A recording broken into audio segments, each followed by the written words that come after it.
આ વર્ષે હનુમાન જયંતી ક્યારે છે? જાણો તારીખ, પૂજા મુહૂર્ત, વિશેષ વાતો અને ઉપાય. દર વર્ષે પવનના પુત્ર હનુમાનની જન્મજયંતિ ચૈત્ર મહિનાની પૂર્ણિમાના દિવસે ઉજવવામાં આવે છે. આ શુભ દિવસે માતા અંજનીના ગર્ભમાંથી હનુમાનજીનો જન્મ થયો હતો. હનુમાનજીના જન્મદિવસને જયંતીના બદલે જન્મોત્સવ તરીકે ઓળખાવવો યોગ્ય રહેશે, કારણ કે બજરંગબલી અમર છે. જયંતીનો ઉપયોગ એવા વ્યક્તિ માટે કરવામાં આવે છે જે હવે આ દુનિયામાં હયાત નથી.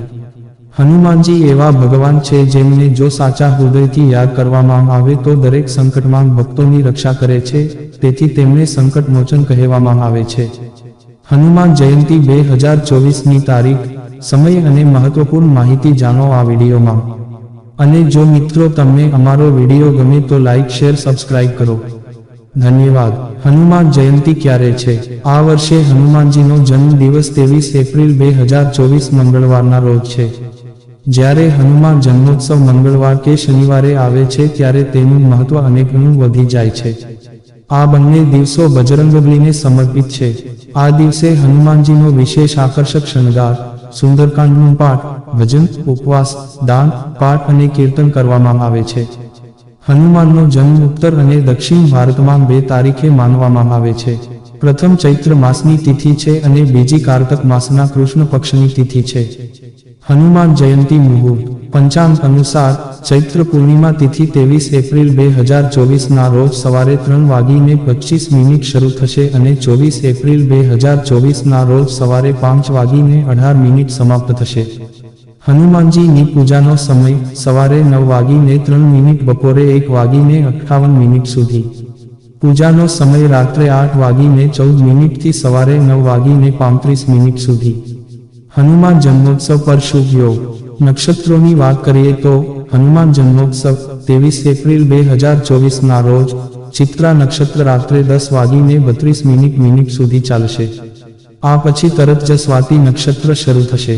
હનુમાન જયંતીના દિવસે ચંદ્ર કન્યા રાશિમાં અને સૂર્ય મેષ રાશિમાં રહેશે. હનુમાન જન્મોત્સવ પૂજા વિધિ. હનુમાન જન્મોત્સવના દિવસે સવારે સૂર્યોદય પહેલા સ્નાન કરો. બજરંગબલીની સામે ઉપવાસ કરવાની પ્રતિજ્ઞા લો.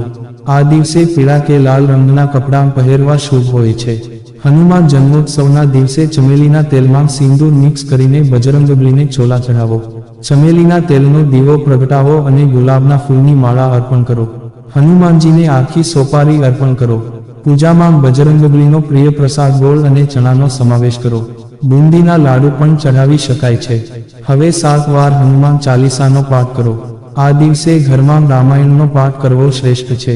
આરતીના દિવસ પછી તમારી ક્ષમતા અનુસાર કપડાં, ભોજન અને પૈસા જરૂરિયાતમંદોને દાન કરો. હનુમાનજીની જન્મકથા.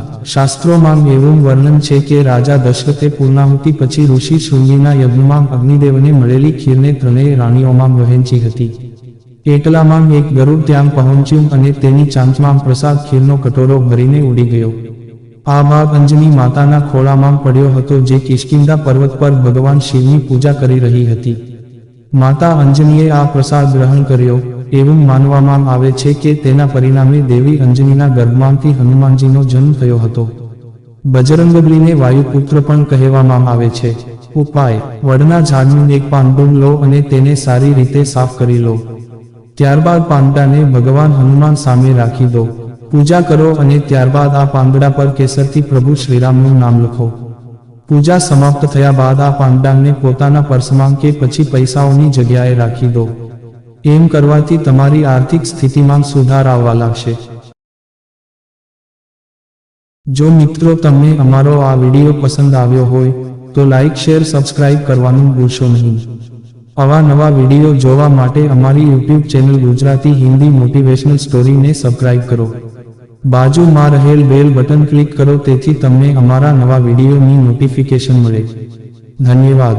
નોંધ: આ વિડીયોમાં આપેલી કોઈ પણ માહિતીની ચોકસાઈ અથવા વિશ્વસનીયતાની ખાતરી આપવામાં આવતી નથી.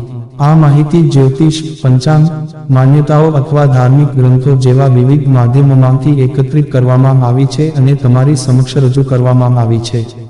અમારો ઉદ્દેશ્ય માત્ર માહિતી પૂરી પાડવાનો છે. Gujarati Hindi motivational story YouTube channel તેની સત્યતા અને સિદ્ધ હોવાની અધિકૃતતા આપી શકતા નથી. કોઈ પણ રીતે તેનો ઉપયોગ કરતા પહેલા કૃપા કરીને સંબંધિત નિષ્ણાતની સલાહ અચૂક લેવી.